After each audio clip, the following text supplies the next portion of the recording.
안녕하세요. 반갑습니다. 3월 고3 전공연합 환경평가 국어영역 해설 6부를 시작을 하도록 하겠습니다. 자, 우리 6부에서는 선택 과목 함께 공부합니다. 언어와 매체를 공부를 하지요. 자, 먼저 우리 언어부터 이제 바로 공부를 좀 시작을 해 보도록 하겠습니다. 자, 35번에서 36번 세트 함께 보지요.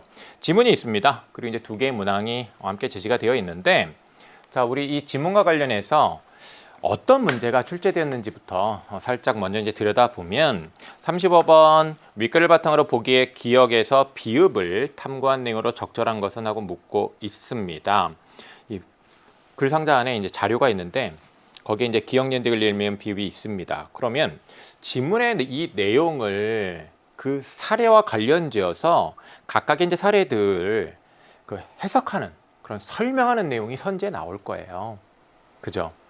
그러면 이제 이때 어떤 정보가 이제 주로 많이 출제 요소로 이제 활용이 되냐면 어떤 개념이나 그 다음에 그 언어 현상과 관련하여 어떤 특징적인 현상 그런 것들이 이제 많이 출제 요소로 이제 활용이 됩니다.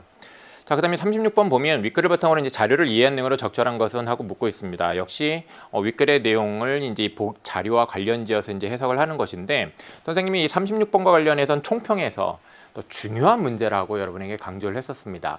이 36번을 틀린 학생들이 많을 텐데 이 문제를 틀렸다라는 것은요. 언어 문제 푸는 것과 관련해서 자신에게 미흡한 점이 있는 겁니다. 언어는요. 평상시에 공부를 할 때 개념을 아무리 많이 외워도 문제를 해결하는 그 자료를 탐구하는 방법에 대해서 잘 모른다고 한다면 자신이 공부한 개념을 자료에 적용을 못하게 됩니다. 제대로 적용을 못하니 답에 대한 판단을 역도 제대로 못하게 되는 거죠. 그래서 틀리는 거거든요.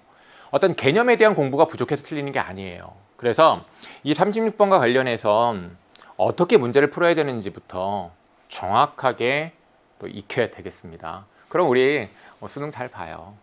지문 볼게요. 단어의 품사를 분류할 때 단어가 가지는 의미로 인해 품사를 이제 혼동할 수 있다라는 얘기를 합니다. 그러면 이제 품사를 구별하는 것에 대한 이제 설명이 나와 있는 것이네요. 이것은 보관하고 이제 나머지는 파괴해라. 자, 이런 예를 들고 있는데, 네, 이 나머지라는 것이 이것과 같은 품사라고 이제 생각할 수 있다라는 것인데요.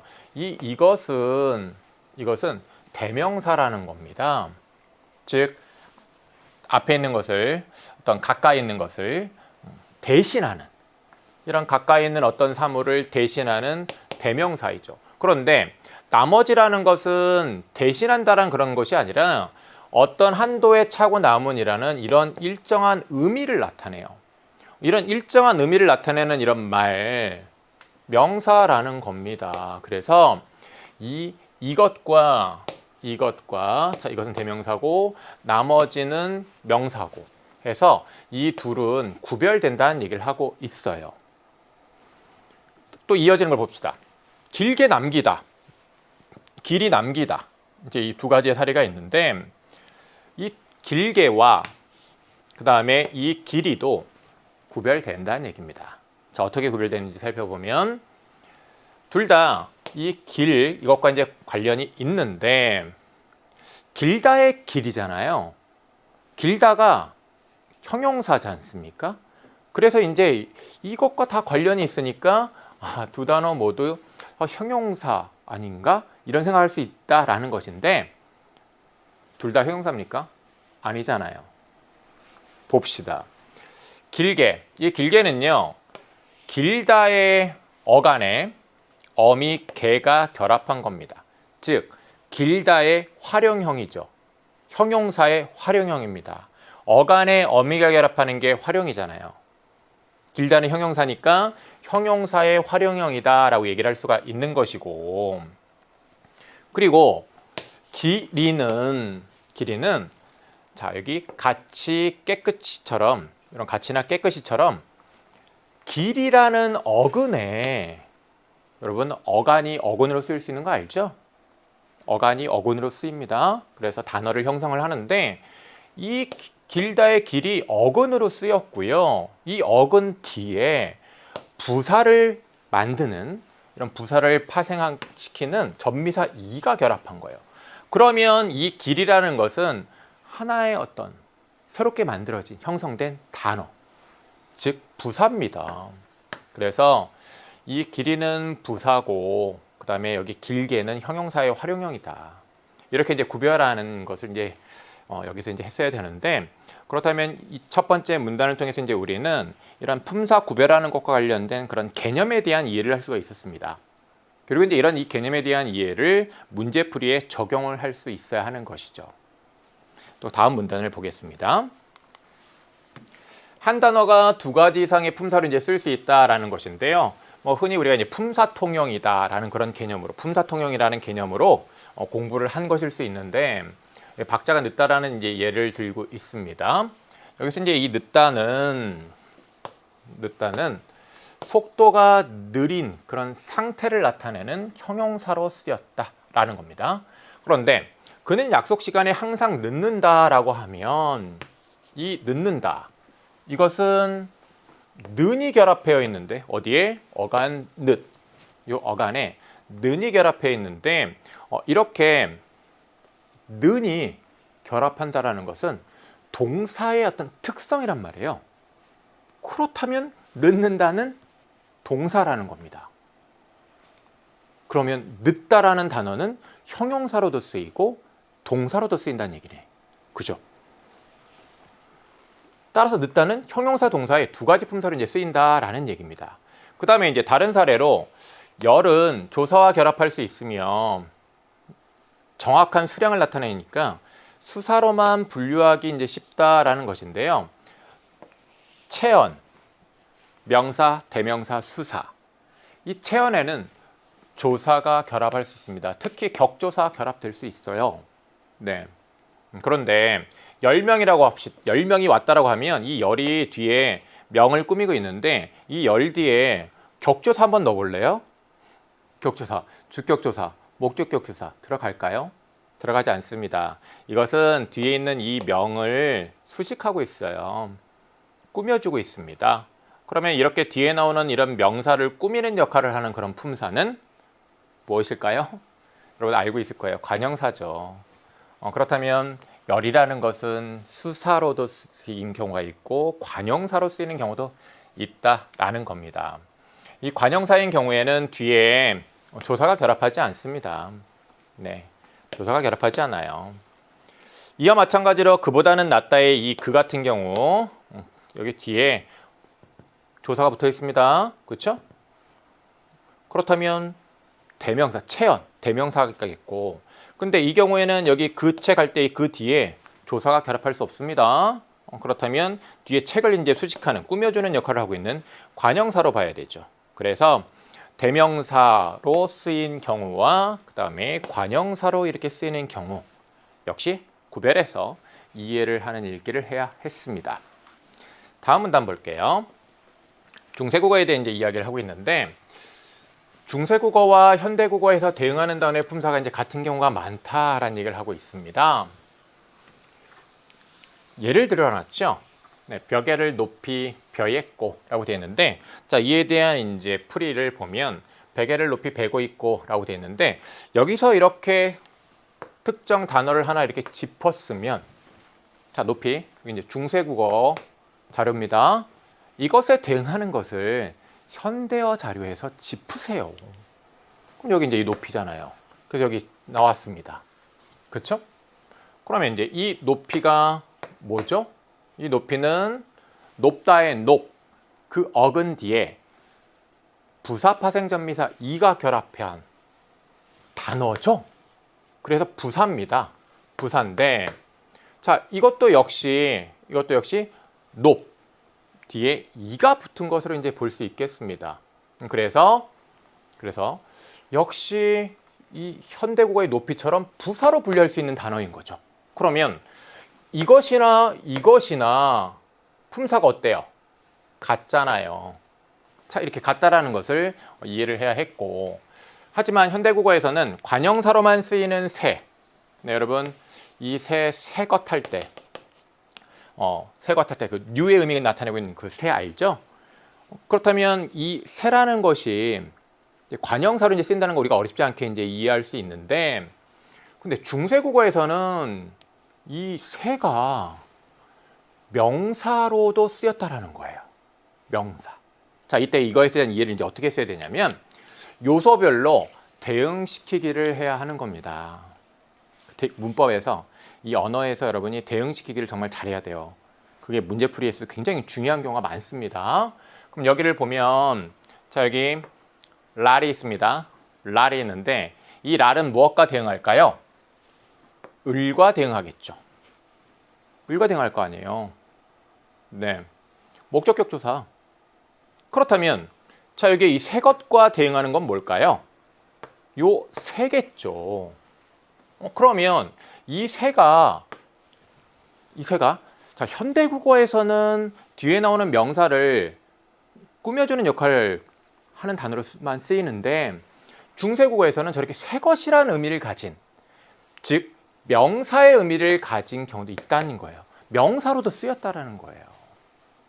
그러면 현대국어랑 그다음에 중세국어랑 그 쓰임, 그 품사가 다른 경우가 있네. 그래서 중세국어와 현대국어에 대응하는 단어가 쓸 수 있는 품사가 다른 경우, 자, 이렇게 관형사와 명사로 품사가 다릅니다. 네, 이에 대한 이제 이해를 해야 했고요. 또한 중세국어에서는 맞이의 의미로 쓰이던 명사, 이 맛, 자, 요 맛, 이것이 현대국어에서는 접사, 맛. 현대국어에서 이것은 접사입니다. 근데 이제 중세국어에서는 이것이 명사라는 거잖아요. 명사. 그래서 현대국어에 이것은 접사입니다. 구별되는 거잖아요. 중세국어에서는 즉 이 명사, 이 단어잖아요. 단어. 하나의 단어인데 접사는 지금 현대국어에서 하나의 단어로 분류하지 않습니다. 하나의 이런 품사 분류의 대상에서 제외가 됩니다. 그러니까 자, 요 C의 내용도 결국은 요 앞에 사례에 이제 의거해서 이해를 한 거네요. 이렇게 사례를 서로 간에 이렇게 대응시키면서 이해를 잘 해야 돼요. 그런 읽기부터 이제 여기서 잘 해야 했고요. 그런 읽기를 바탕으로 35번, 36번 두 개의 문제를 풀어야 했죠. 35번 봅시다. 윗글을 바탕으로 보기의 기억 비읍을 탐구한 내용으로 적절한 것은 하고 이제 묻고 있는데, 기억을 보면 이 장소에서도 잘 크는 이라고 되어 있는데 이가 뒤에 장소를 꾸미고 있죠. 그러면서 여기 뒤에 조사가 결합이 되나요? 이가 장소? 이상하잖아요. 그렇다면 기억은 품사가 뭐겠습니까? 관형사죠? 관형사가 됩니다. 잘 크는 식물이 둘이 있다라고 되어 있는데 여기 이 크다가 이제 식물이 크는 거잖아요. 식물이 크는 건데 식물이 크다, 식물이 자라는 겁니다. 그럼 어떤 상태에 가만히 있는 게 아니야. 어떤 상태로 그냥 그 상태만 계속 나타내는 게 아니라 변화가 있는 거예요. 이런 변화, 어떤 이런 움직임이 있다? 그건 뭐의 의미입니까? 동사의 의미입니다. 동사의 의미예요. 그렇기 때문에 여기에서 이 니은의 크다라는 것은 니은의 크다라는 것은 이런 동식물의 몸의 길이가 자라다라는 그런 의미를 갖고 있는 동사입니다. 그렇게 이제 구별을 해야 했고요. 그 다음에 이 둘 뒤에 조사 붙어 있죠. 네, 조사 붙어 있는데 그렇다면 이것은 뭐겠습니까? 체언에 포함되는 수사겠네요. 그 다음에 크기가 큰 무가라고 되어 있는데 크다. 이거는 상태를 나타내잖아요. 크기가 큰 상태를 나타내니까. 상태를 나타내는 건 뭡니까? 형용사입니다. 형용사가 되겠고 이 니은 같은 경우에 이것이 어미잖아요. 어미인데 이 니은 같은 경우에는 동사 어간에 결합하면 과거 시제 나타내요. 과거 일어났다라는 걸. 뭐 예를 들어서 어제 떠난 사람. 그럼 떠나다의 떠나 뒤에 니은 붙었잖아요. 그때 결국 그 떠난 일이 어제라는 걸 나타내는 거잖아요. 그렇죠. 근데 이렇게 형용사 어간에 이제 결합하면 현재의 상태를 나타냅니다. 형용사 어간에 니은이 결합하면 현재의 상태를 나타낸단 말이에요. 그런 차이점에 대해서도 오늘 함께 공부하고 가면 좋겠습니다. 왜냐하면 언어는 나오는 게 계속 또 나오거든요. 그래서 이제 이 어미의 쓰임과 관련해서 그 나타내는 의미, 동사, 형용사의 차이가 있다는 것을 여러분들이 좀 공부를 해야 되겠고요. 그다음에 여러 개가 있어서라고 얘기를 하고 있는데 이 여러가 뒤에 있는 개를 역시 또 꾸며주고 있습니다. 그렇다면 이것이 또 뭐겠습니까? 뒤에 명사 꾸미는 역할을 하고 있으니까. 그리고 이제 여기 이 뒤에 어떤 조사가 결합되는 것이 아니니까 관형사가 되겠죠. 자, 그 다음에 반씩 나누었다라고 되어 있는데 이 식은 전미사예요. 전미사인데 이 전미사가 어떤 단어에 이제 결합한 것이냐면 여기에 요 반은 명사죠, 원래 명사입니다. 명사 어근에 전미사가 이제 결합되어 있는 사례인데 그럼 이제 선택지에 대한 판단해 봅시다. 기역과 미음은 뒤에 오는 체언을 꾸며주고라고 되어 있습니다. 자, 기역 그리고 미음 뒤에 있는 체언을 꾸밉니다. 장소, 개 이렇게 이제 꾸미고 있죠. 그리고 이 뒤에도 그렇고 여러 뒤에도 그렇고 조사가 붙지 못해요. 그렇다면 둘 다 같은 품사, 어떤 품사, 관형사로 분류할 수 있죠. 그렇다면 이 1번, 이것이 맞는 말이구나. 1번을 답으로 골랐어야 했습니다. 자, 그 다음에 기역과 비읍은 어떤 사물을 가리킨다는 의미를 가진다는 점에서 같은 품사로 분류할 수 있겠군이라고 되어 있는데 기역은 관형사이고요. 비읍은 뭐라고요? 명사입니다. 명사어근이에요. 같은 품사로 분류할 수 있는 게 아닙니다. 그 다음에 니은과 리을에 대해서 이제 또 같은 품사로 분류할 수 있겠군이라고 이제 이렇게 설명을 하고 있는데 니은은 동사고 리을은 형용사예요. 그렇죠? 그리고 여기 어간 뒤에 는이라는 어미가 붙어 있고요. 어간 뒤에 니은이라는 어미가 붙어 있어요. 그러니까 뭐 이 3번 설명은 이래저래 틀렸습니다. 4번, 5번 설명 보겠습니다. 디귿과 비읍은 대상의 수량을 정확하게 나타나는 점에서 이제 같은 품사로 분류할 수 있겠군이라고 되는데 이 디귿 뒤에는 조사가 결합되어 있단 말이에요. 수사예요. 비읍은 뭐라고요? 명사란 말이에요. 명사. 그러니까 이 4번의 설명도 역시 적절하지 않겠고 그 다음에 이제 5번을 보면 리을과 미음은 어미가 결합하며 미음에? 미음에 어미가 결합해요? 아니잖아요. 그렇다면 역시 5번의 설명 역시 틀렸습니다. 리을은 형용사니까 그 어간에 어미가 결합한 것이지만 미음은 여러 관형사입니다. 네. 자, 그러면 이어서 36번으로 가도록 하겠습니다. 윗글을 바탕으로 자료를 이해한 내용으로 적절한 것은 하고 이제 묻고 있는데 자, 여기 이제 가나 다라 마의 이제 자료가 있습니다. 그리고 이제 이 자료에 대해서 1, 2, 3, 4, 5 요 선택지가 이제 이렇게 제시가 되어 있죠. 이제 선택지에 대한 판단을 이 자료를 바탕으로 이제 해봐야 되겠는데 첫 번째 가해 자료를 보면요. 요소로 나누어 줬어요. 어느 뒤에 이가 붙었대. 그리고 이제 이 풀이를 하면요. 자, 이때 이 풀이를 할 때 어떻게 해야 되냐면 그냥 그 의미만 이해할 것이 아니라 요소별로 대응시키기를 하라고요. 그게 문제 푸는 데 있어서 핵심이에요. 핵심. 자, 이가 있어요. 자, 이가 여러분 조사한 거 알죠? 그러면 요것에 대응하는 걸 여기 짚어야지. 그렇다면 이제 남은 거 이 어느는 어떤 의미를 나타내고 있는 단어가 되는 거예요? 어느 것이라는 의미를 나타내고 있는 거예요. 이것이 뒤에 있는 어떤 명사를 단순하게 꾸미고 있는 게 아니야. 어느 것이라는 의미를 나타내고 있고 여기에 조사가 결합되어 있는 거라고. 그렇다면 이 어느는 관형사가 아닙니다. 관형사가 아니고요. 이 어느는 대명사인 거죠. 그렇게 이제 여러분들이 구별을 했어야 합니다. 그렇다면 자, 현대국어의 언어는 어때요? 현대국어의 이 언어는 뒤에 있는 이 것을 수식을 합니다. 그렇다면 자, 뒤에 있는 명사, 의존명사를 수식하고 있으니까 저것은 관형사이겠고 그러면 중세국어의 언어는 이렇게 조사가 결합되어 있는 자, 대명사고 현대국어의 저 언어는 뒤에 있는 의존명사를 꾸미고 있는 관형사란 말이야. 그러면 이것은 이제 ABC 중에 어떤 경우에 해당하겠습니까? A에 해당하겠어요? A는 중세국어랑 현대국어에 대응하는 단어의 품사가 같은 경우인데 다르잖아요. 그럼 다른 경우 B잖아요, B. 그렇다면 B에 이제 해당하는 것인데 1번 선택지를 볼까요? 가에서 중세국어의 언어는 A의 사례래. 틀렸잖아요. 현대국어의 언어처럼 관형사로 분류할 수 있다고 됐는데 관형사로 분류되는 게 아닙니다. 중세국어의 이 언어는 대명사죠. 네, 1번 선택지 틀렸고요. 다음 나의 자료를 봅시다. 자, 여기 요소별로 또 나눠놨어.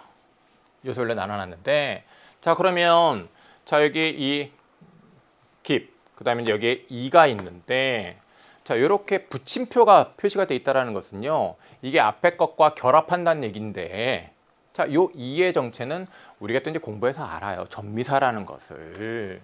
여기서도 이 전미사 찾을 수 있어요. 그죠? 그럼 여기 이것이 어근이고 이거는 그러면 전미사가 결합해서 만들어진 파생 부사잖아요. 부사. 그러면 위에 있는 경우도 마찬가지 아니에요?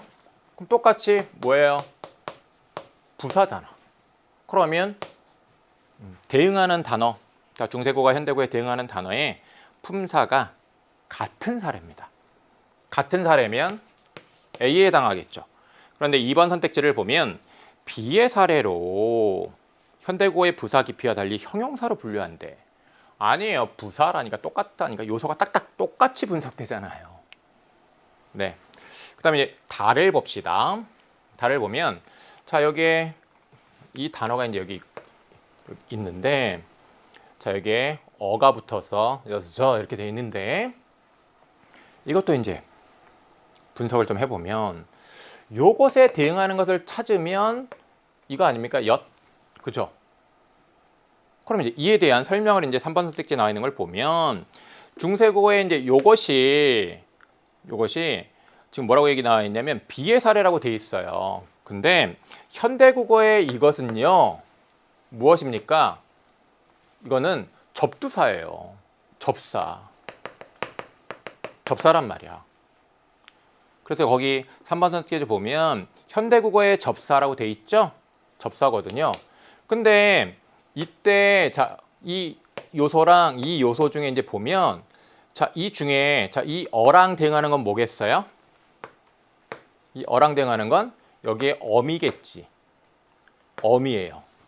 그러면 자, 여기 이것은 어떤 의미를 나타내고 있다고 봐야 되면 사실 대응시키면 이 부분 엿보다의 의미를 나타내고 있다고 봐야 돼.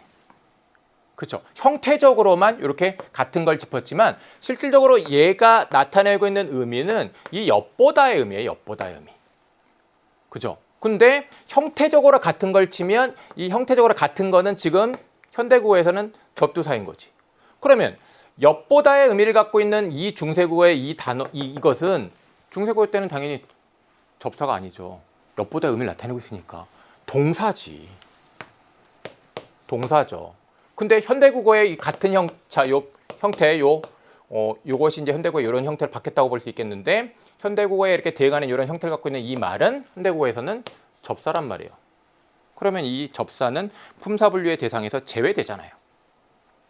그렇다면 이 다의 사례는 C에 해당하는 사례입니다. 그러면 3번 선택지 B의 사례라고 이렇게 설명하고 있는 것 적절하지 않습니다. 네, 그 다음에 라를 봅시다. 역시 대응시키기를 이제 잘해야 했는데 요소별로 대응을 시켜볼까요? 여기 R. 자, 요것에 대응하는 것은 여기 을이겠죠. 을. 그러면 요것에 이제 대응하는 것은 날 것이겠죠. 날 것일 텐데. 그렇다면 요 날은 날 것이라는 의미를 갖고 있는 뭐가 됩니까? 날 것이라는 의미를 갖고 있는 명사가 되겠지. 그죠? 명사가 될 것이고 그런데 현대국어에서는요. 요 날이라는 자 이거 형태 비슷한 거 요 요소 형태적으로 대응하는 걸 짚으면 현대국어의 요 날은 명사가 아니거든요. 이 날 여러분들 이제 공부해서 이제 알 텐데 접두사입니다.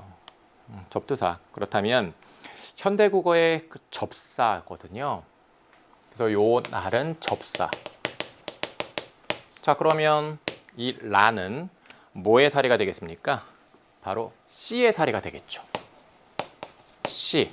그래서 중세고에서는 날 것이라는 의미를 나타내고 있는 명사, 즉 단어였지만 자, 이것과 이제 형태 통하는 것, 연결되는 것, 요 현대국어의 요 날은 접사란 말이야. 그렇다면 C의 사례가 되는 것이고요. 그래서 이제 중세고의 날 것이라는 의미가 갖고 있으니까 명사로 분류할 수 있다. 설명 맞아요. 그러니까 정답은 4번이 되는 것이겠습니다. 자, 그다음에 이제 말을 보면 니르고조 홀 배. 자, 요 배에 대해서 이제 분석을 어떻게 해놨냐면 이렇게 분석을 해놨습니다.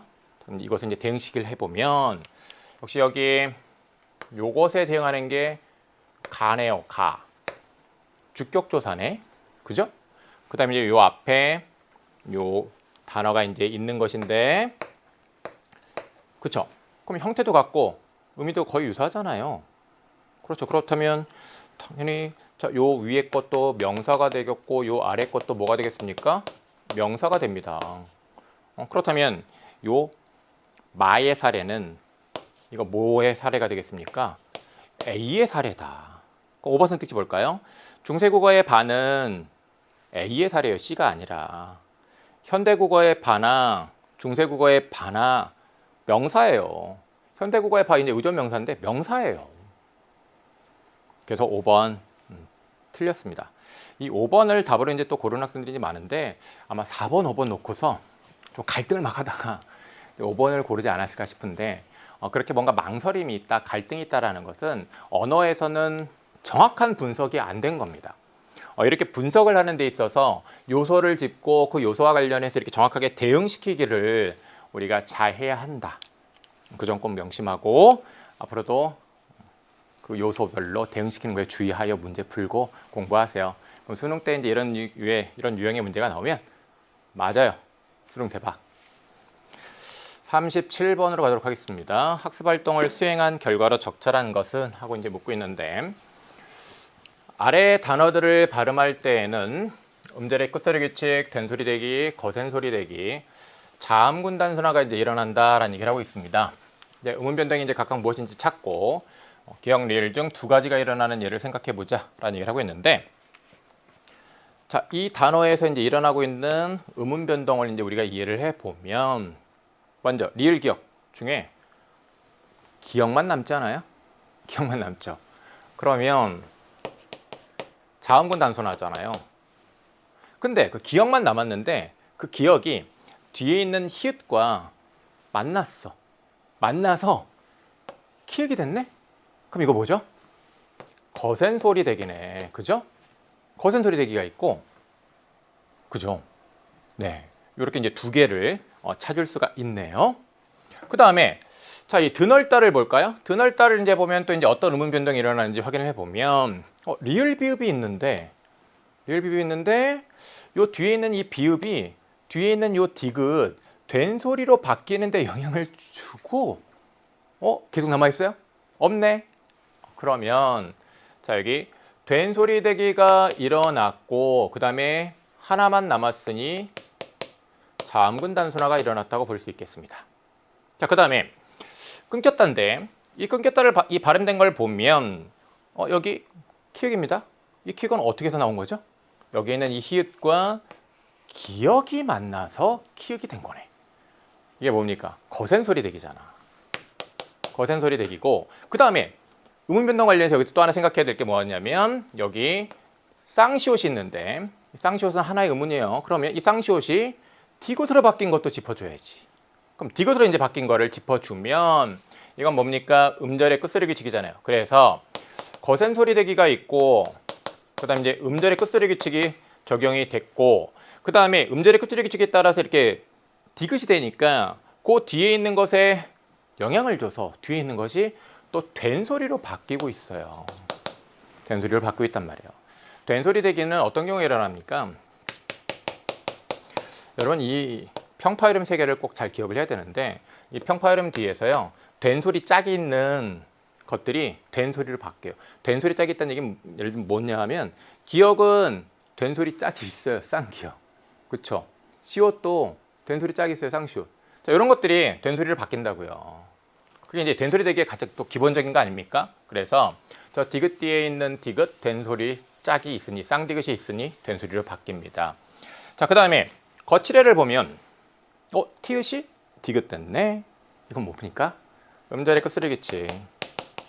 음절의 끝소리기칙이고, 자, 이 문제와 관련해서 이제 여러분들이 또 하나 생각해야 될 건 뭐냐면, 이 출제자들이 출제를 할 때 이제 고려하는 게 이제 뭐가 있냐면, 이 언어와 매체가요, 화법과 작문에 비해서 문제 푸는 속도, 문제 풀이 시간이 좀 짧다. 그런 얘기 이제 많아요. 그래서 아무래도 이제 그 형평성을 또 좀 고려를 해야 되다 보니까 이 언어와 매체에서도 좀 문제 풀이 시간을 좀 길게 만들기 위한 그런 점들을 좀 고려를 해서 문제가 출제되는 경우가 많습니다. 그래서 이 음운 변동을 하나하나 분석하게 해서 시간을 좀 오래 걸리게 만드는 그런 유형의 문제가 수능에 나왔고요. 그래서 그와 이제 비슷한 유형이라고 생각하면 돼요. 그래서 이제 우리가 그 사례들 분석을 이제 많이 하게 되면 딱 보면 딱 분석이 되잖아요. 그렇게 시간을 좀 줄여야 돼요. 자, 음절의 끝소리겠지, 그죠? 네. 그다음에 그 외에 또 뭐가 있나? 그다음엔 없네요. 자, 그러면 이제 여기 기역에 해당하는 건 뭘까요? 이 흑화덕이랑 드넓다에서 공통적으로 일어나는 건 뭐지? 이 두 개에서 공통적으로 일어나는 건 자음군 단순하네. 그렇다면 자, 기역은 자음군 단순하고, 자, 그 다음에 니은은 뭐죠? 니은은 흑화덕이랑 끊겼다에서 공통적으로 일어나는 것이네. 그럼 이 두 개의 공통적으로 일어나는 것은 뭡니까? 거센소리 대기네. 그렇다면 니은은 거센소리 대기고, 그 다음에 디귿은 뭡니까? 디귿은 끊겼다랑 거칠애에서 공통적으로 일어나는 것이네. 이 둘의 공통적으로 일어나는 건 음절의 끝소리 규칙이네요. 음절의 끝소리 규칙이고, 그 다음에 리을은 뭡니까? 끊겼다랑 드넓다에서 공통적으로 일어나는 음운 변동이네. 그러면 끊겼다랑 드넓다 공통적으로 일어나는 걸 짚어보면 된소리 대기가 있네. 그래서 리을은 된소리 대기네요. 자, 이렇게 기억니은 디귿 리을을 찾아야 했고요. 이렇게 찾는데 좀 시간이 걸렸어요. 그렇죠? 요즘 이렇게 시간 걸리게 하는 게 요즘 또 출제 많이 나오고 있습니다. 그래서 이런 시간 걸리는 거에 대해서도 이제 여러분들이 좀 신경을 써야 돼요. 자, 그래서 이제 기역 니은이 모두 일어난 예라고 한다면 기역 자음군 단순하랑 거센소리 대기잖아요. 이제 자음군 단순하랑 거센소리 대기가 이제 모두 일어나는지 확인을 해보면 여기 리을 기역이 있는데 이때 자, 여기 리을만 있다고 해가지고 자음군 단순 아니야? 이렇게 생각하면 안 되죠. 자, 여기서 이제 생각해야 될 건 뭐냐면 이 기역이 히읗이랑 만나서 키읔이 된 거예요. 그렇죠. 그렇다면 이거는 자음군 단순화가 아니라 거센소리 대기죠. 거센소리 대기 일어난 겁니다. 그러면 기역 니은 중에 니은이 일어난 거예요. 니은이 일어났고 기역은 일어나지 않은 거다. 이렇게 판단해야 했습니다. 자, 그 다음에 2번 봅시다. 기역 디귿이 이제 모두 일어난 예인데 자음군 단순화랑 음절의 끝소리 규칙이에요. 여기를 이제 보면 리을 기역이 있는데 기역 하나 남았네. 그렇다면 자음군 단순화 일어났습니다. 그 다음에 여기 기역에 의해서 자, 평파음 뒤에 있는 것, 요 기역은 쌍기역 짝이 있습니다. 그래서 요 된소리로 바뀌었죠. 된소리 대기 일어났네. 그렇죠? 된소리 대기. 자, 그러면 기역은 자음군 단순하고 디귿은 음절의 끝소리 규칙이야. 그럼 디귿이 일어난 게 아니네. 그죠? 그러니까 요 2번도 답이 안 되겠고, 그 다음에 이제 3번을 보면 기역 리을이 모두 일어난 예라고 되어 있는데 자음군 단순화랑 된소리 대기입니다. 자, 여기 이 쌍기역이 기역되는 것, 요거는 음절의 끝소리 규칙이죠. 음절의 끝소리 규칙이야. 그리고 기역이 되니까 요 뒤에 있는 이 기역이 된소리로 바뀌잖아. 그래서 된소리 대기야. 그러면 음절의 끝소리 규칙, 된소리 대기, 디귿 리을이 일어난 거예요. 디귿 리을이. 기역이 일어나지 않았어요. 그 다음에 니은 디귿이 모두 일어난 예를 찾으라고 하고 있네. 니은 디귿은 거센소리 대기랑 음절의 끝소리 규칙인데, 자, 여기 요것이 먼저 뭘로 바뀌죠? 디귿으로 바뀌죠. 그럼 디귿으로 바뀐다고 한다면 음절의 끝소리 규칙, 음절의 끝소리 규칙이고, 그 다음에 그 디귿이 뒤에 있는 히읗과 만나서 티읕이 됐다. 거센 소리 대기 일어났네. 거센 소리 대기가 일어났는데, 그러면 음절의 소리 규칙은 디귿이고, 그 다음에 거센 소리 대기는 니은이잖아요. 그렇다면 니은 디귿이 모두 일어난 예이네. 4번을 답으로 골랐어야 되겠죠. 자, 그 다음에 니은 리을이 모두 일어난 예 하고 있는데 거센 소리 대기와 된 소리 대기입니다. 자, 이 사례를 보면 여기 티읕, 이 티읕이 디귿대입니다. 음절의 소리 규칙. 음절의 소리 규칙이 있고, 그 다음에 이 디귿에 의해서 이 디귿이 되니까 이 뒤에 있는 이 지읒, 이 지읒이 쌍지읒 되고 있습니다. 된 소리 대기. 된 소리 대기. 그러면 음절의 소리 규칙 디귿과 된 소리 대기 리을이 일어난 거네. 그러면 니은 일어나지 않았어요. 37번의 정답은 4번입니다. 자, 이어서 38번 함께 보도록 하겠습니다. 보기를 읽고 이해한 내용으로 적절하지 않은 것은 하고 이제 묻고 있는데, 두 어근이 대등하게 결합하는 것이 있고 한 어근이 다른 어근을 수식하는 것도 있고 각각의 어근이 원래 지닌 의미와는 다른 새로운 의미를 가진 것도 있다. 이제 이걸 구별하라는 얘기입니다. 여기 보면 논밭, 논과 밭, 논과 밭은 서로 대등한 관계죠.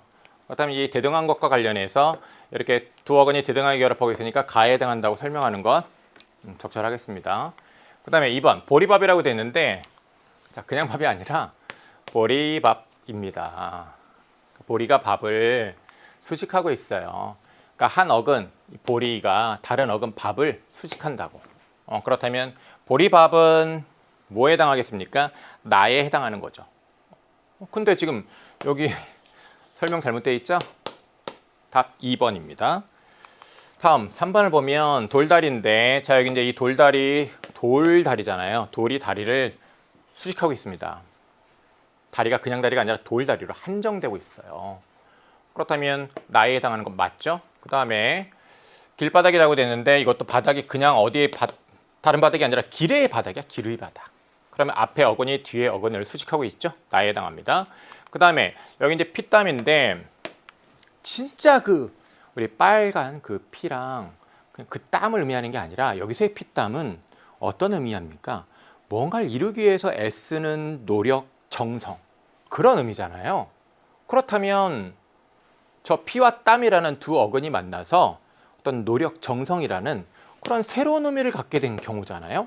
그러니까 다에 해당하는 거 맞죠? 그래서 38번의 정답은 2번입니다. 39번 보지요. 보기에 가다에 들어갈 내용을 바르게 짝지은 것은? 이라고 묻고 있습니다. 관형사절은 아는 문장에서 관형어로 쓰이는데, 이때 이제 관형사절의 문장 성분이 생략되어 이제 나타날 수 있습니다. 그래서 이제 문장 성분이 생략되는 것도 있고 생략되지 않은 것도 있다는 얘기예요. 자료를 아래의 그림에 따라 이제 분리해 봅시다라는 얘기를 하고 있는데요. 여기 자료가 있습니다. 이 자료에서 우리가 이제 안긴 문장이라는 것을 정확하게 찾아냈어야 되거든요. 안긴 문장을 좀 짚어내면 이렇게 짚으세요. 전체 제일 큰 단위 문장에 서술어를 짚어요. 그 다음에 제일 큰 단위 문장에 그 서술어의 주어를 찾아요. 누가 준비한 거예요? 나가 준비한 거지. 그죠? 그러면 이제 목적어가 여기 목적어가 이제 보이는데, 자, 이 동생이 좋아하느니 음식을 꾸미고 있어요. 그럼 이제 동생이 좋아하다, 음식을 좋아하다죠. 그러면 성분이 생략되어 있는, 자, 음식, 명사 꾸미니까 관형사절이죠. 여기에 이 관형사형 어미가 결합해서 뒤에 있는 것을 꾸미고 있단 말이에요. 이렇게 관형사형 어미가 붙는 이런 절, 안긴 문장, 관형사절이죠. 그 다음에 니은을 볼까요? 불가능하다인데 뭐가 불가능한 거예요? 뭐가 불가능한 거지? 책의 내용을 모두 암기하는 게 불가능한 거잖아요. 그렇죠? 이렇게 이제 기로 끝나고 있는 것인데 이것은 명사절입니다. 명사절이 불가능하다의 주어로 쓰인 것이죠. 그런 이해를 또 여러분들이 정확하게 해야 했고, 자, 그 다음에 나갔다, 이게 이제 제일 큰 단위 문장이 서술하겠죠. 누가 나간 거지? 교실에 있던 학생들이 나간 거잖아요. 근데 여기 이 학생들이 앞에 교실에 있더니 수식하고 있네. 여기 역시 이 던도 관형사형 어미일 것이고요. 그죠? 그럼 학생들이 교실에 있었던 것이죠. 그럼 주어가 생략되어 있는 관형사 절이네요. 그런 이해를 해야 했습니다. 자, 그 다음에 여기 알았다가 있는데 뭘 알았어요? 뭘 알았냐면, 자, 알았다. 악어가 물 밖으로 나온다는 사실을 아는 거야. 그러니까 이 사실을 수식하고 있는 말이 악어가 물 밖으로 나온다는 거예요. 그죠? 그럼 여기에 이제 이 눈 역시 뭐 관형사형 어미인데 관형사절이죠. 근데 악어가 물 밖으로 나온다? 네. 이 사실에 해당하는 말이 생략되어 있나요?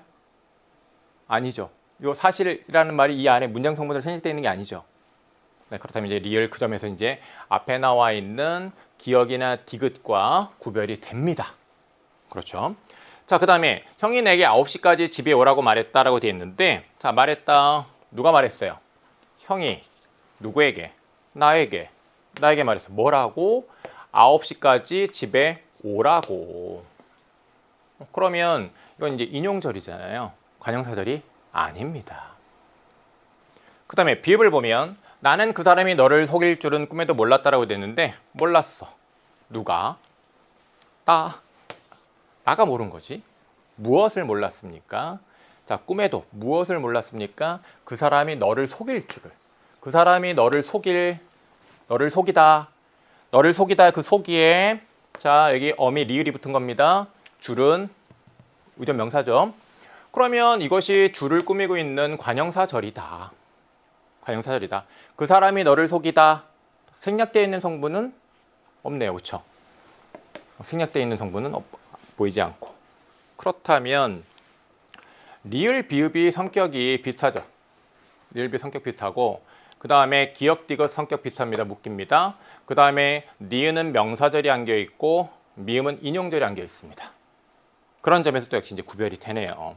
그러면 이제 거기 가에 들어갈 게 뭐예요? 안긴 문장이 아는 문장에서 관형의 기능을 하는가? 아니요. 아니요에 해당되는 건 뭐겠습니까? 니은이랑 미음이겠지. 그죠? 각각 명사절이랑 인용절이니까. 그 다음에 안긴 문장에 생략된 성분이 있는가? 생략된 성분이 있다와 관련해 가지고 자, 생략된 성분이 있다와 관련해서 있는 것. 기억과 디귿이죠. 그 다음에 아니요. 리을과 비읍이죠. 그렇다면 가에 들어갈 말은 니은, 미음, 나에 들어갈 것은 리을, 비읍, 그 다음에 다에 들어갈 것은 기억, 디귿. 그러니까 정답은 3번이지요. 네, 이렇게 판단했어야 되겠습니다. 자, 이어서 매체 살펴보겠습니다. 자, 이 매체는 여러분들이 이제 전략적으로 이제 문제를 해결할 수 있어야 하는데 읽으면서 답을 고를 수 있는 것들은 최대한 읽으면서 답을 좀 고르세요. 특히 이제 어떤 것들이 이제 우리가 읽으면서 이제 풀기에 편하냐면 41번처럼 이렇게 A에서 E 이렇게 돼 있으면 꼭 각각 A 확인하고 A에 대한 선택지 1번 선택지 판단하고 B 읽고 B에 대한 선택지 판단하고 이렇게 읽으면서 선택지에 대한 판단이 바로바로 실시간으로 됩니다. 그렇게 풀 수 있어야 되겠고요. 그런 풀이를 하는 과정에서 역시 마찬가지로 이제 A, B, C, D 밑줄 쳐져 있죠. 43번은 이 매체 세트에서 늘 전형적으로 이제 출제가 되는 그 매체 언어의 사용과 관련하여 문법 요소를 가지고 만든 문제입니다. 그렇다면 그 요소들과 관련해서 이제 그 설명이 적절한지 각각의 그런 밑줄과 관련해서 독립적으로 별 판단하는 것이 가능해요. 그래서 A 보고서 A와 관련된 또 역시 1번 세트 판단하는 것도 가능합니다.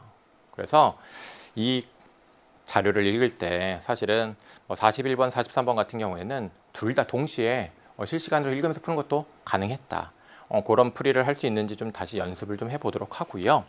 자, 이 시간에 먼저 41번부터 좀 해결을 하고요. 그 다음에 40번, 42번, 43번 이렇게 좀 해결을 해보도록 하겠습니다. 자, 41번과 관련해서 자, 여기 이제 A를 보면 유리과정 다 메모할 거예요. 근데 조리대가 잘 안 보여요 라는 얘기를 합니다. 제 얼굴만 크게 나오고 있었네요 이런 얘기를 해요. 그러면서 카메라 높이 조절해주고 있죠. 자, 이 요청에 따라 조절해주고 있습니다. 자, 이에 대한 41번의 1번 선택지 보면 개선이 필요하다고 생각하는 점을 밝혔다고 볼 수 있습니다. 그런데 이어지는 거 보세요. 진행자는 자신의 발화 내용에 대한 질문에 대답하고 있는 것이 아니라 요 조정해달라는 요청에 대해서 받아들여서 조절하고 있죠. 그렇다면 1번 선택지 적절하지 않다. 자, 그 다음에 B를 보지요. 자, 41번에 2번 선택지 판단해 보도록 하겠는데 경성치즈가 나온 적이 있죠. 경성치즈가 뭐예요? 하고 물었습니다. 그랬더니 이제 경성치즈가 어떤 것인지 설명해 주고 있습니다. 그렇죠. 그렇다면 자, 설명 보세요. 41번에 2번 선택지. 지난번 방송에 참여했던 경험. 지난번 방송에 참여했던 경험과 관련된 내용 나와 있습니다. 네, 그 뒤에 이어지는 거 보세요. 진행자는 시청자와 정서적인 교류를 지속하고 있음을 드러내고 있다고 하고 있는데 물음에 대한 답하고 있잖아요. 이 물음과 관련된 정보를 제공해주고 있는 것이지 정서적인 교류를 지속하고 있음을 드러내고 있는 건 아닙니다. 그렇다면 41번의 2번도 적절하지 않다. 그 다음에 C를 보면 저는 표고버섯과 다진 마늘이 어우러져 나는 향이 좋아요. 그랬더니 말씀한 표고버섯과 다진 마늘 당첨 그럽니다. 자, 이것은 뭐 한 겁니까? 3번 선택지 보세요. 들판은 방송 내용에 대한 개인적인 선호를 드러내고 있고 라고 되는데 네, 재료와 관련해서 자신이 좋아하는 재료가 이제 무엇인지 밝혔습니다. 진행자는 방송 순서를 변경하여 안내하고 있다고 그랬는데 방송 순서 변경하고 있습니까? 그런 거 없죠. 다음 이제 D에 대한 판단을 해볼게요. 냠냠님이 삼눈물이 짜면 면이 더 쫄깃하다는 거 들었어요. 왜 그렇게 되더라? 혹시 이유를 아시나요? 그 이유를 물었어. 그랬더니 이 이유에 관한 정보를 제공해주고 있죠. 면이 그물을 점점 먹고 나면 면 속 수분이 일부 소금물로 빠져나가고 면이 쫄깃해져야 하면서 그 이유에 대한 그런 정보를 제공해주고 있는데 4번 선택지 보세요. 냠냠은 자신이 궁금해하는 점 언급했습니다. 그리고 그에 관련해서 필요한 정보를 제공해주고 있어요. 그렇다면 4번이 정답이네. 읽으면서 풀 수 있습니다. 다음 이에 대한 판단을 좀 해보도록 하겠습니다. 자, 이에 대한 이제 판단을 해보면 푸름님이 방금 방송을 놓쳤어요. 집게를 면이랑 소스랑 섞는 거 이제 다시 보고 싶어요. 다시 보여달라는 거죠. 그 행위를 좀 다시 보고 싶다는 얘기인데 푸름님 펜은 앞뒤로 흔들리면서 집게로는 면을 집어 동그라미 그리며 섞어주기 이렇게 하는 거예요. 다시 보여주고 있어요. 다시 보여줬습니다. 5번 선택지 보세요. 푸름은 이미 끝난 동작을 다시 반복하기를 요청했다고 볼 수 있겠는데 진행자는 자신이 그 동작을 한 이유를 밝히고 있다. 동작을 한 이유를 밝히는 게 아니라 다시 보여주고 있어요. 섞어주기 이렇게 하는 거예요 라고 하면서 5번 적절하지 않습니다. 41번 함께 이제 해결을 했고요. 그 다음에 이제 40번 문제를 좀 보도록 하겠는데 가에 반영된 진행자의 생각으로 적절하지 않은 것.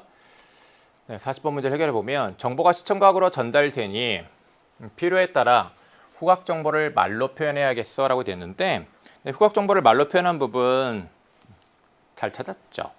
자, 어디 있냐면 우리 2라고 묶여 있는데 그 위로 가면 즉 시험지 19쪽 왼쪽 단 맨 위. 맨 위가 아니라 그 2라고 묶여져 있는데 그 바로 밑에 있죠. 그 바로 밑을 보면 이런 말이 있습니다. 이 바로 밑에 음식을 카메라 가까이 갖다 대며 카르보나라를 완성했습니다 라고 하면서 이런 얘기가 있네. 고소한 치즈 냄새에 표고버섯과 마늘에서 나는 향이 은은하게 더해져 코스톡을 채우는군요. 이런 말이 있습니다. 그 부분을 근거로 후각 정보를 말로 표현한 것에 대해서 적절하다고 판단했어야 됩니다. 자, 그 다음에 2번 선택지. 편집 없이 실시간으로 송출되니 방송 중에 실수할 경우를 대비해서 양해를 구해야겠어라고 되어 있는데 방송 시작하는 부분에서 이런 양해 보통 구하겠죠.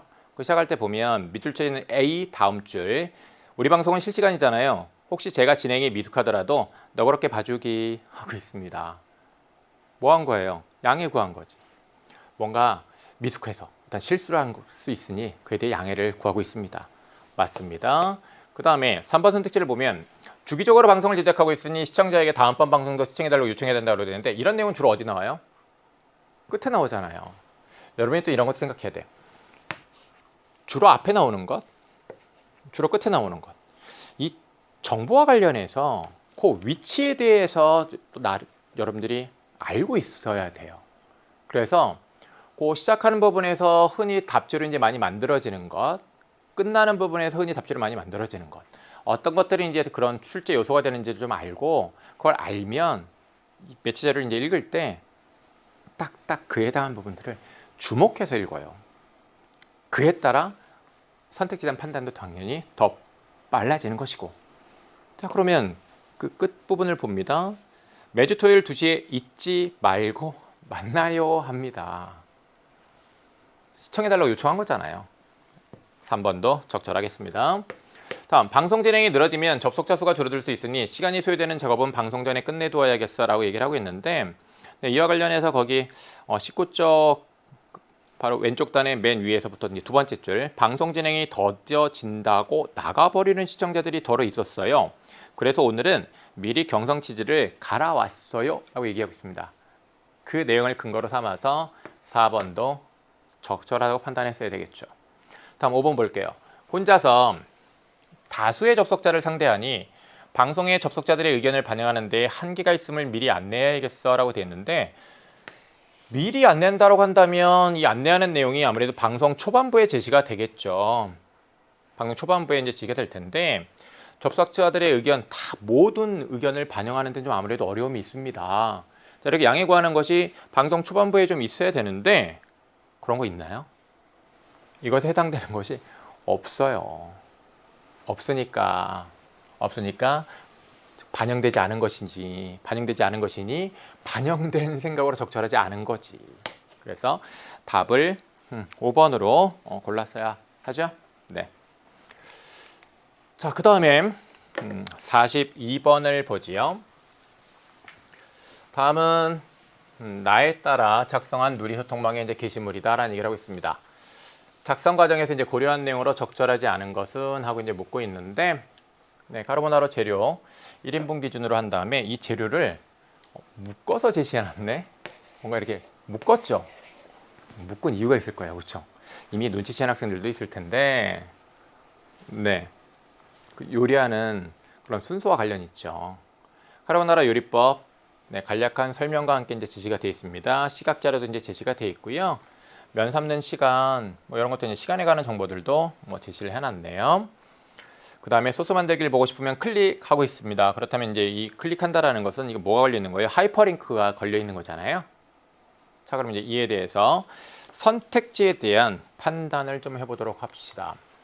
재료별 적정 사용량을 표시하기로 한 기억에는 이라고 되어 있는데, 거기 나에 보면, 이 나를 보면 구독자들이 직접 카르보나라를 만들 때 참고할 수 있도록 요리법을 정리해서 누리소통망에 올려야겠어라고 한 다음에 재료를 안내하는 부분이 기억이에요. 이제 기억이 재료를 안내하는 부분이고, 그 다음에 니은이 이제 뭐냐면, 니은이 요리법을 안내하는 부분이에요. 요리법을 안내하는 것이란 말이에요. 자, 그리고 이 기억 니은과 관련해서 이제 어떤 얘기를 하고 있냐면, 기억 관련해서 재료를 안내하는 부분에서는 구독자도 쉽게 따라할 수 있게 재료별 적정 사용량을 적정 사용량 표시한다고 했습니다. 그래서 여기 적정 사용량을 재료별로 표시하기로 한 기억 맞아요. 맞고, 재료의 분량을 구체적으로 파악할 수 있도록 수치를 활용해 나타내자라고 되어 있는데, 네, 수치 나와 있습니다. 그러니 1번 적절하겠죠. 그 다음에 2번 요리 과정을 고려하여 재료를 제시하기로 한 기억에는 이라고 되는데, 이 재료를 안내하는 것 관련해서요, 요리 과정을 고려하여 재료를 제시해야지 라는 말도 있습니다. 그래서 이 요리 과정을 고려해서 재료들이 쓰이는 요리 과정에 따라서 재료들을 묶어서 구분해서 제시를 하고 있단 말이죠. 그렇다면 2번 선택지도 적절하다. 그죠? 자, 그 다음에 3번에 대한 이제 판단해 보죠. 이 요리법을 안내하는 것과 이제 관련된 설명들이 3번, 4번, 5번에 나와 있는데, 이 요리법 안내하는 부분 관련해서는 이런 얘기가 있어요. 간략한 설명,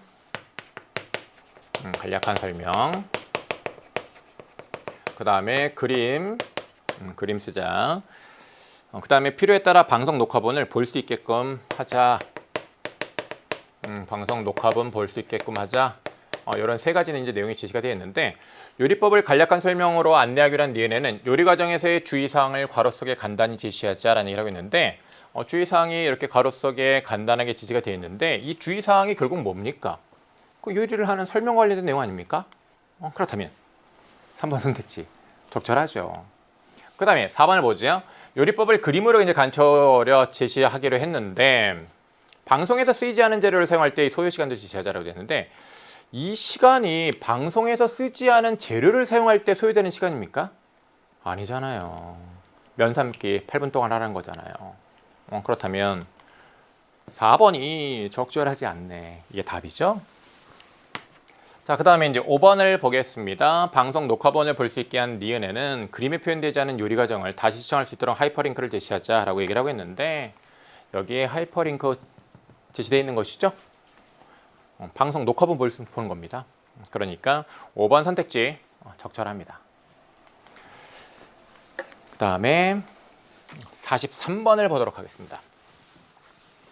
A에 대한 설명으로 가장 적절한 것은 하고 이제 묻고 있는데, 조사대로를 A에서 찾아요. 그럼 이제 거기에 지난주 방송의 시청자 투표 결과대로가 있네. 투표 결과대로 카르보나라를 이제 선정해서 만든다는 얘기네. 그러면 투표 결과대로 그 음식 이 카르보나라가 선정됐다라는 걸 나타내고 있네요. 맞아요, 틀려요? 맞네. 그럼 1번이 뭐예요, 이거? 답이네. 1번을 빠르게 답으로 이제 골랐어야 되겠고요. 그 다음에 B에서 조사부터를 이제 찾아야 되겠는데, B에 보면 끓는 물에 스파게티 면을 8분간 삶는 것부터 시작할게요 라고 얘기를 합니다. 그렇다면 여기서 이 부터라는 건 뭡니까? 시작이잖아요. 시작을 나타내는 거잖아요. 시작. 그럼 범위의 시작을 나타내는 것인데, 이 뒤에 설명이 뭐라고 나와 있냐면 조건이래요. 면을 삶기 위한 조건을 나타내고 있다. 적절하지 않죠.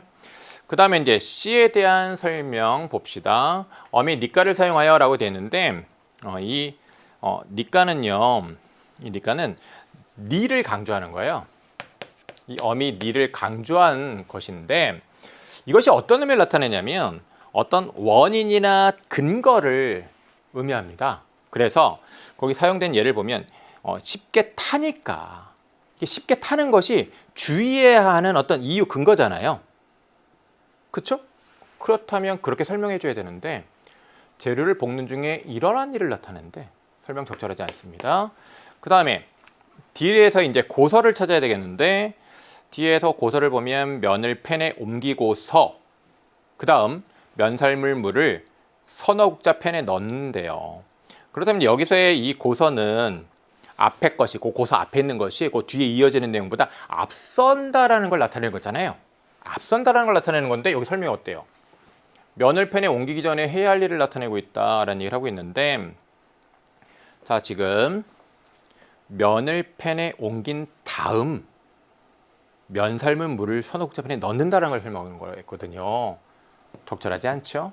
그 다음에 5번을 보겠습니다. 어미 음연을 사용하여 재료들이 얼어지기 알맞은 상태를 나타내고 있다고 되어 있는데, 거기 음연 보면 팬의 온도가 높으면 이게 이제 조건인데, 그런 조건이 되면 달걀 노른자가 다른 재료와 어우러지기 전에 익어버린대요. 어우러지기 전에. 그러면 어우러지기 알맞은 상태를 나타내고 있다는 설명, 엉뚱한 설명이죠. 네, 그래서 43번의 정답은 1번. 네. 자, 그 다음에 이제 마지막 세트입니다. 44번에서 45번 세트 이제 함께 보겠습니다. 자, 여기서도요, 이제 우리가 좀 전략적으로 이제 좀 접근을 했어야 되는데, 먼저 이 기억년딕을 리을, 그 다음에 미음과 관련해서, 자, 요 가로 출제 문제가 있습니다. 그게 이제 44번 문제인데, 요 44번 문제를 이제 우리가 좀 요 매체자를 또 보면서 해결할 수도 있었을 거예요. 네, 그리고 그 다음 45번 문제를 제시되어 있는 그 글과 관련해서, 댓글과 관련해서 판단했어야 하죠. 자, 그럼 이제 먼저 44번 문제를 좀 해결을 해보도록 하겠습니다. 자, 여기 44번을 이제 해결을 해보면, 가를 클릭한 화면이다 라고 되어 있습니다. 가는 메이더보안 숙지 사항입니다. 바로 이제 그걸 클릭하면 여기로 들어오는 거죠. 여기로 들어오는 것이고요. 여기 이제 동아리 소개가 있고 규칙이 있어요. 우리는 우리 주변의 매체에 관한 이슈를 서로 알리고 알게 된 것에 대해 자신의 생각을 더하며 라고 얘기를 하고 있는데, 이게 지금 이 동아리에서 뭐 하는 겁니까? 이게 동아리에서 하는 활동이죠. 동아리에서 이제 수행하는 활동이 되겠는데, 오늘날 매체 환경의 변화를 주체적으로 이해하는, 이런 매체 환경의 변화를 주체적으로 이해하기 위해서 이런 활동을 한다라는 거예요. 그러기에 이제 부원은 공지를 확인하고 제시하는 활동을 이제 수행한다고 얘기하고 있습니다. 그럼 이제 규칙은 동아리 활동에 적극적으로 참여해야 한다라는 규칙이 있고, 게시판을 구성하는 항목을 확인하고 이 항목과 관련해서 각 항목의 성격에 부합하는 글을 그 항목에 딱딱 잘 올려야 된다는 얘기입니다. 그 다음에 동아리 활동과 무관한 사적 정보를 드러내지 않는다라는 이제 그런 규칙이 있습니다. 자, 선택지 1번부터 이제 확인을 해보면, 보기에 동아리 소개를 보니 라고 얘기를 하고 있는데, 여러분, 이 매체 같은 경우에는요, 매체 자료부터 읽지 말고 문제부터 봐도 돼요. 그래서 그 문제 풀이에 필요한 정보들을 매체절에서 찾아서 딱딱딱 판단하는 그런 문제풀이를 자꾸 연습을 해보세요. 그럼 좀 더 시간을 줄일 수 있을 겁니다. 자, 1번 선택지 보기의 동아리 소개를 보니 기억은 활동 목적을 간략하게 지시하면서 라고 되어 있는데 기억 보세요. 매체에 관한 이슈를 알리고 생각을 더하며 서로 배운다 라고 되어 있는데 네, 결국 우리 이 동아리에서 하는 활동이 뭡니까? 이슈를 서로 알리고 알게 된 것에 대해 이제 자신의 생각을 더하는 거 아니에요? 그래서 이제 주체적으로 이야기한 거잖아요. 그러면 그런 활동 내용, 목적 관련된 내용들이 제시가 되어 있다고 볼 수 있겠습니다. 그죠? 그리고 동아리 이름이 메이더란 말이에요. 그 이름과 관련하여 매체에 관한 할 때 매, 그 다음에 이슈를 하려고 할 때 이, 그 다음에 더하며의 더. 이거 동아리 명에 포함되는 글자를 부각하고 있죠. 폰트도 좀 달리했고 볼드체를 써서 부각하고 있습니다. 맞네. 자, 그 다음에 2번 선택지를 보면 보기의 규칙을 보니 니은의 게시판 항목을 구별하여 매체 유형에 맞는 글을 올리도록 하겠군이라고 되는데 네, 니은 게시판에 보면 이슈 알리기 인쇄 매체, 음성 매체, 영상 매체, 뉴미디어 해가지고 항목이 구별되어 있습니다. 이것 이제 규칙과 관련해서 보면 그 각 항목의 성격에 부합하는 글을 올리라는 얘기죠. 그렇다면 이 설명도 맞네요. 3번 선택지 보기에 동아리 소개를 보니 디귿은 부원이 수행하는 과제를 제시하면서 카페에서의 구체적인 활동을 안내하고 있군이라고 되는데 디귿이 뭐냐면 게시글 올리고 내용에 대한 생각 댓글 달기예요. 그럼 게시글 올리고 그에 대한 생각을 다는 것, 이슈를 알리고 알게 된 것에 자신의 생각을 더하는 이런 활동에 가는 것이잖아요. 그렇다면 과제를 제시한 것인데 이 과제 제시한 것이 결국은 어떤 활동을 해야 되는지 안내하는 것이라고 할 수 있지 않습니까? 네, 맞아요. 그죠? 그 다음에 4번 보면 보기의 규칙을 보니 리을은 특정 분의 활동 내역을 공개하여 부원들의 활동 참여를 독려하고 있군이라고 되어 있는데 리을을 보면 3월 셋째 주 우수부원 하면서 우수부원 훌륭해 최고야 라고 이렇게 뽑았어요. 그럼 이렇게 활동을 잘한 사람을 뽑는다라는 것은 부원들의 이제 활동 참여를 독려하는 것이라고 이제 볼 수 있지 않습니까? 근데 여기에서 이제 또 우리가 판단해야 되는 지점이 활동 내역을 공개했느냐라는 겁니다. 활동 내역 공개되어 있잖아요. 게시글 3편, 게시글 3편 올렸습니다. 그 다음에 댓글을 9번 달았대요. 거기 지금 리을에 있잖아. 그러면 게시글 3편, 댓글 9번이 뭐예요? 활동 내역이잖아. 그만큼 활동을 많이 잘했다라는 거예요. 그래서 활동을 많이 잘했다라는 걸 활동 내역을 공개를 하면서 이 우수부원으로 선정을 했다라는 것은 활동 잘하면 이렇게 우수부원으로 선정됩니다. 활동 참여를 독려하는 것이죠. 4번 적절합니다. 다음 이제 5번을 보면요. 선생님이 이제 이 총평에서 44번 문제를 매체에서 이제 주목해야 되는 문제로 이제 제시를 해놨는데 우리가 이 매체 풀 때 막 정신없이 풀어요. 그러다 보니까 시간이 좀 쫓기죠. 그러다 보니까 빨리빨리 판단하다 보면 이게 단어를 살짝 껴놓은 것을 놓치는 경우들이 생깁니다. 그래서 이 문제를 많이 틀렸어요. 그래서 그 살짝 바꿔 껴넣을 수 있다는 것에 유의해서 문제 푸는데 정확성을 높여야 되겠습니다. 자, 그게 이제 바로 이 매체에서 자주 사용되는 함정 유형이에요. 자, 그러면 어떤 단어를 살짝 이제 바꿔 껴넣느냐? 거기 자, 우리 미음을 보면요. 작성자가 삭제한 댓글입니다 라고 되어 있습니다. 작성자가 삭제했어요. 관리자. 자, 지금 보기의 규칙에 사적 정보 드러내지 않습니다. 있습니다. 그래서 이제 미음도 사적 정보 드러내지 않는 것에 관한 내용이에요. 미음의 내용 댓글 삭제한 내용이고요. 사적 정보 노출을 방지하고 있는 내용이에요. 그러다 보니까 앞뒤가 다 뭔가 관련 있는 내용으로 이렇게 이루어져 있는데 중간에 얘만 바꿔 껴놓은 거야. 관리자가 아니라 작성자잖아요. 작성자를 관리자로 살짝 바꿔 껴놓은 거잖아. 그래서 이것이 답이거든요. 이렇게 중간에 살짝 잘못된 내용을 껴넣거나 중간에 자꾸 단어를 살짝 바꿔 껴넣는 것, 어구를 바꿔 껴넣는 것 이런 것을 함정 유형으로 여러분들이 주목을 하고 주의해야 되겠어요. 45번을 보도록 하겠습니다.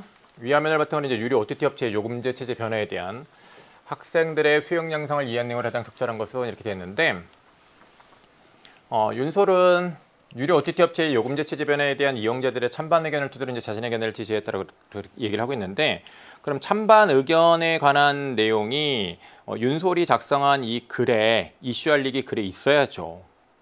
그런 거 없잖아요. 그렇다면 이 1번 선택지 적절하지 않습니다. 그 다음에 2번 선택지를 보면 현민과 달리 민승은 주변을 관찰한 바를 토대로, 자, 민승의 댓글을 보면 내 주변 친구들은 구독을 해지하지 않았어. 그런 말이 있습니다. 맞죠? 유료 OTT 업체의 요금제 체제 변화가 어떤 결과를 이어질지 예측하였다고 되어 있는데, 그래서 나는 요금제 체제 변화가 이용자 이탈로 이어질 것 같지 않고 오히려 수익 증대로 이어져 콘텐츠의 질이 올라가는 게 될 것 같아. 수익 증대로 이어져. 어떤 결과가 이어질지 예측했죠? 맞네. 현민은 이런 내용이 현민의 댓글에는 없어요. 그러니까 현민과 달리도 맞죠. 그러니까 2번이 답이 됩니다. 자, 그 다음에 3번을 보면 정원과 달리 현민은 자신이 새로 알게 된 정보를 토대로 유료 OTT 업체의 요금제 체제 변화의 원인에 대해 의문을 제기하고 있다고 되는데, 현민이 원인에 대해 의문 제기하고 있습니까? 그런 얘기 없잖아요. 그 다음에 4번 선택지 보면 윤솔과 현민은 모두 통계자를 토대로 유료 OTT 업체의 요금제 체제 변화를 몰고 온 배경 상황을 이해했다라고 얘기를 하고 있는데, 이 윤솔이 쓴 그런 글을 보면 산문단에 한 조사에 따르면 전 국민의 55% 정도가 하면서 뭔가 통계자를 사용하긴 했어요. 그렇죠? 근데 현민의 말에 자, 10대들의 유료 OTT 이용률은 얼마 될지 궁금해. 이용률이 궁금하다고 했지 통계자를 토대로 해서 요금제 체제 변화를 몰고 온 배경 상황을 제시하고 있나요? 그런 거에 대한 진술은 현민의 말에 없어요. 정원과 민승은 모두 윤솔의 글을 토대로 유료 OTT 업체의 요금제 체제 변화에 의한 기대 효과를 제시했다고 되는데, 정원과 민승의 그런 댓글에 자, 이 유료 OTT 업체의 요금제 체제 변화에 의한 기대 효과, 자, 이 정원의 말에 있나요? 광고를 보는 대신 저렴한 요금제를 택할지 구독을 해지할지 고민인데 없어요. 그렇죠? 그렇단 말이야. 그다음에 이제 민승 같은 경우에는 요금제 체제 변화로 어떤 결과가 이제 이어질지 좀 생각하는 그런 내용들이 있기는 합니다만, 네, 여기서 5번 역시 적절하지 않습니다. 정답 2번이죠. 네. 자, 우리 매체까지 함께했습니다. 여러분 첫 시험이었고요. 고생 많았습니다. 앞으로 이어질 여러 차례의 시험들 우리 다 잘 봐야죠. 근데 각각의 시험마다 결과에만 너무 신경 쓰지 말고요. 결과도 중요합니다만 앞으로 어떻게 공부를 더 잘해야 할지 그 방향에 대해서 고민하고 좋은 방향 세워서 공부 잘해서 본수능 정말 최고로 잘 봅시다. 고생 많았습니다. 여러분 안녕.